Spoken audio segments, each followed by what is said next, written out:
फेब्रुवारीला भगवानगडाचे महंत नामदेव शास्त्री यांचं कीर्तन होणार होतं। आयोजन तसं करण्यात आलेलं होतं, पण शास्त्री यांनी मंत्री धनंजय मुंडे यांची पाठराखण केली, आपली भूमिका त्यांनी मांडली। त्यामुळे आता मराठा समाजानं त्यांच्या कीर्तनाला विरोध केलेला आहे। अत्यंत महत्त्वाची बातमी याच वेळी आपण पाहतोय, महंत नामदेव शास्त्रींचं कीर्तन रद्द करण्यात आलेलं आहे। देहूतील भंडारा डोंगर इथे त्यांचं कीर्तन होणार होतं, तेच रद्द झालंय। अखंड मराठा समाजानं या कीर्तनाला विरोध दर्शवला होता आणि त्यानंतर मोठी बातमी समोर येते।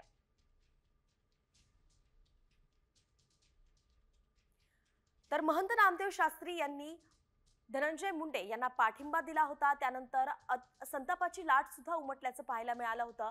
मराठा समाजानं आपला विरोध जो आहे तो आता प्रकर्षानं दर्शवलाय, तो म्हणजेच नामदेव शास्त्रींचं कीर्तन आता रद्द करण्यात आलंय, त्यांच्या कीर्तनावरती बहिष्कार टाकण्यात आलाय।